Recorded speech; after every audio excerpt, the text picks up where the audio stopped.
Assalamualaikum warahmatullahi wabarakatuh. Alhamdulillah, geng. Subscribe dulu, geng. Copy link, hantar kat mereka semua, bagi mereka semua tahu inilah penipuan demi penipuan. Okey, aku nak berkongsi satu video ni sebabkan Sanusi belum menjawab persoalan-persoalan yang ditanyakan oleh Saifuddin Nasution berkaitan pelombongan REE. Pelombongan nadir bumi. Inilah anugerah Allah yang diberikan kepada negeri Kedah. Jom kita sama-sama dengar persoalan daripada brother ni dan kita pun sediakan video daripada Saifuddin Nasution sendiri menanyakan soalan kepada Sanusi. Jom. Kita akan menjawab, kita akan menceritakan apa dia di sebalik Sanusi Magno. Tunggu kejap, okey? Ni ada satu soalan ni pasal RI lah yang dekat Kedah tu kan, okey? Nak tanya Sanusi, dia dah jawab ke belum soalan Saifuddin Nasution tu? Kau heran tak? Dua soalan tu yang dia patut jawab. So, dan kita nak tahu, adakah Sanusi akan jawab benda ni? Okey, bye.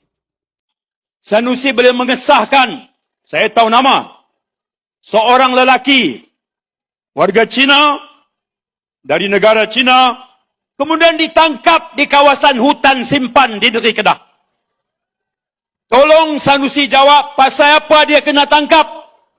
Itu soalannya lagi.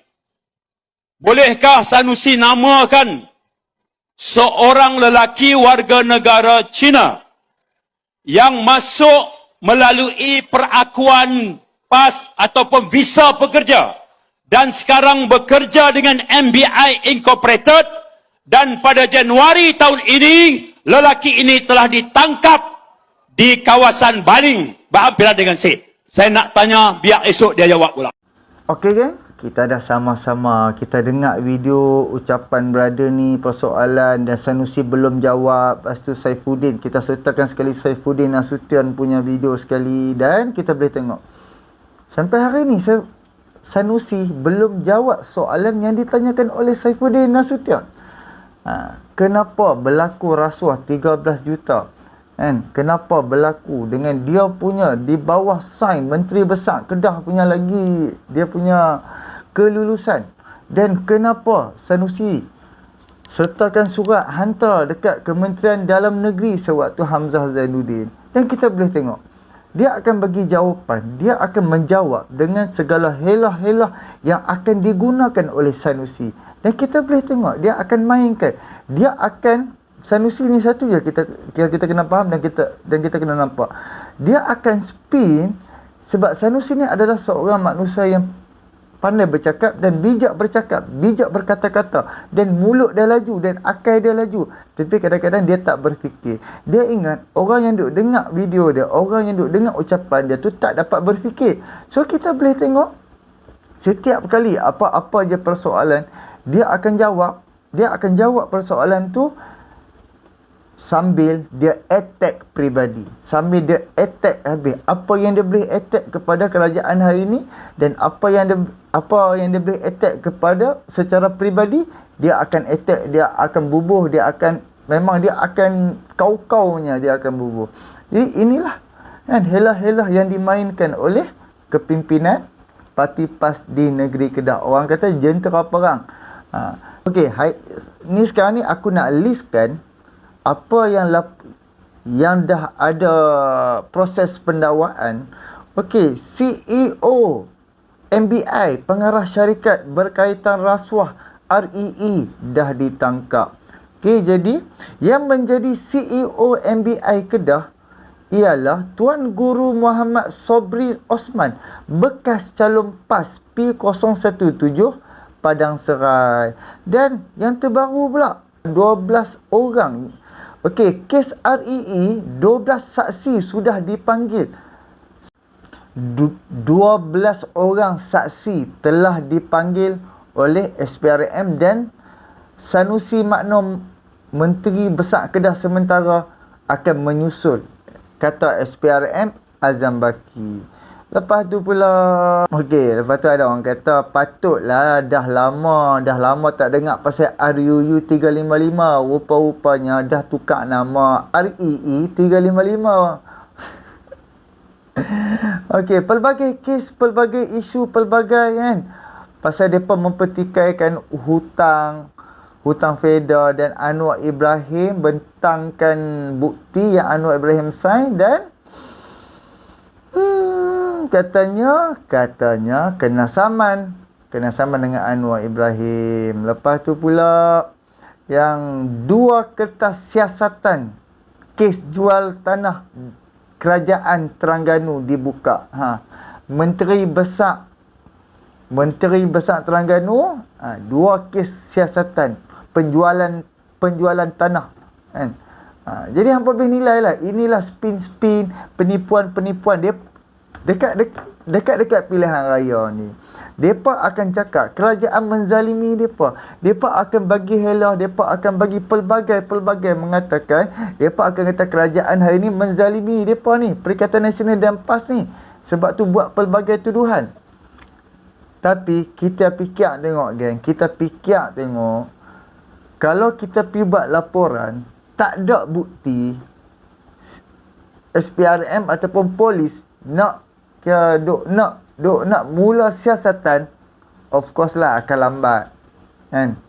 Memang lambat lah, tapi bila ada laporan dan disertakan dengan bukti, of course lah SPRM akan buat kerja cepat-cepat. Seperti mana dana judi yang Anwar Ibrahim umum bulan 12 tahun lepas, 2022 punya bulan 12, selepas Anwar Ibrahim jadi Perdana Menteri hampir-hampir dengan sebulan, Anwar Ibrahim umumkan dan kata ada parti Melayu ada terima dana daripada syarikat judi. Lepas tu Muhyiddin pun menjawab, cakap wallahi saya tak terima lah, apa semua macam-macam. Dia kata kita fitnah. Lepas tu bila di dalam sidang parlimen, ada orang tanya pasal dana judi ni kepada Azalina. So Azalina cakap siasatan belum dibuka. Siasatan belum dibuka. Jadi bila macam pakat-pakat depa melalak kata, oh tengok Anwar Ibrahim fitnah pasal judi ni. Tahu-tahu ada seorang brother ni ahli perniagaan pergi buat laporan SPRM dan bawa bukti. Dia kata dia ada bukti Perikatan Nasional terima dana judi. So sebab tu siasatan dibuka sekarang. Dan minggu lepas Anwar Ibrahim pun sebut balik pasal dana judi dan Anwar Ibrahim cabak Perikatan Nasional, terutama Muhyiddin Yassin dan juga Hadi Awang, sila saman Anwar Ibrahim.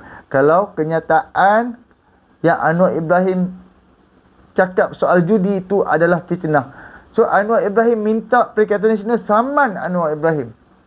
So sampai hari ni dia tak saman Anwar. Jadi segala tuduhan-tuduhan yang berlaku sekarang ni semua ada bukti. Saja-saja takkan berlaku. Wan Saipul Wanjan, duit masuk dalam akaun syarikat dia. Ada bukti. Orang yang rasuah menggunakan akaun bank, orang yang paling bodoh sekali. Sebab orang yang rasuah yang duit keluar masuk menggunakan akaun bank, dia ada bukti. Dia ada bukti yang sangat-sangat kukuh. Pukul berapa duit tu masuk, berapa hari bulan, dan duit tu keluar pun akan ada bukti. So duit yang masuk tu, siapa yang buat masuk duit pun SPRM akan pergi panggil. Sebab tu kantoi. Macam itulah duit yang masuk ke dalam akaun parti-parti bersatu. Macam tu juga kantoi. Kan? So kita boleh tengok kerajaan hari ni kalau setakat dia nak balas dendam, lama dah boleh. Tapi Anwar Ibrahim tak balas dendam. Anwar Ibrahim hanya arahkan SPRM buat kerja betul-betul. Pastikan hampa penjawat awam ni seorang yang amanah, tabligh fatanah. Kan? Dan rakyat siapa ada bukti boleh pergi buat laporan. So bila orang yang dulu dia bersama PN, lepas tu dia tak dapat habuan ke apa ke, tapi dia ada bukti, sebab itulah dia pergi buat laporan. So baguslah kan. Pengkhianat baru perintah 33 bulan, pelbagai kes, pelbagai rasuah, jana wibawa lah, dana judi lah, kontrak projek 92.5 bilion Zaman Perikatan Nasional Perikatan Nasional memerintah, bayangkan kes penjualan tanah kerajaan PAS dekat negeri Terengganu. REE di Bumi Sik, Kedah, di bawah pemerintahan Sanusi Makno. Dan juga Jabatan Audit Negara keluarkan kenyataan yang kerajaan negeri Kedah di bawah Sanusi salah guna wang. Sepatutnya wang tu untuk peruntukan repair jalan, tapi duit tu dia dah guna ke arah lain. Pelbagai, geng. Dan Kelantan kita tak tahu lagi. Kalau Kelantan terbongkar, pelbagai.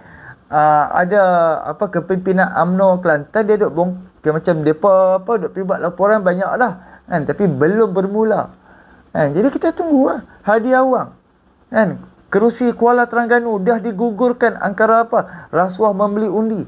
Dan hadiah wang pun sama juga yang berlakunya rasuah. Wallahi, undi PAS tu berlaku dekat Parlimen Hadiah Wang di bawah kepimpinan Hadiah Wang, dan Hadiah Wang menang dekat Parlimen Marang, kan. Apa boleh tengoklah, kan. Anwar Musa penjualan menara Kuala Lumpur, macam-macam, kan. Depa baru 33 bulan je, kan. 33 bulan. Jadi nantikan tengok macam mana kenyataan SPRM, apa yang SPRM keluarkan kenyataan, kita boleh nantikan dan kita boleh tunggu dan lihat kebenaran akan terbongkar. Sebab orang pengkhianat akan dikhianati. Tapi bukannya setakat dikhianati, malah tersungkok. Sebab apa, kita boleh tengok zaman pemerintahan mereka memang ada PKP, ada ujian, cabaran macam-macam. Tapi kita boleh tengok wang dibelanjakan sangat-sangat besar. Hutang negara daripada 700 bilion, kan, 700 kan 800 bilion. Muhyiddin Yassin take over kerajaan hinggalah Ismail Sabri, hutang negara saja 1.5 trilion. Cuba bayangkan dia buat hutang berapa banyak. Jadi pelbagai salah guna kuasa, rasuah lah, segala mak nenek yang berlaku, Anwar Ibrahim sedang bersihkan. Sebab tu pesanan Anwar Ibrahim kepada penjawat awam, tolonglah menjadi penjawat awam seorang manusia yang amanah. Jadi kita bagus seperti mana Anwar Ibrahim buat, setiap minggu dia akan panggil setiap kementerian dan juga Jabatan Perdana Menteri. Jabatan Perdana Menteri tu of course lah akan ada setiap kementerian, dan Anwar Ibrahim setiap minggu bagi pesanan. Setiap minggu Anwar Ibrahim menceritakan hadis-hadis Rasulullah, ayat-ayat di dalam Al-Quran. Kita nak jadi seorang pemimpin ni, apa yang perlu buat, dan apa yang tak boleh buat. Dan juga negara akan hancur apabila rasuah kita abaikan. Apabila sakau mencuri kita abaikan, negara akan rosak. So, fikir-fikirkan, subscribe, like, komen dan share.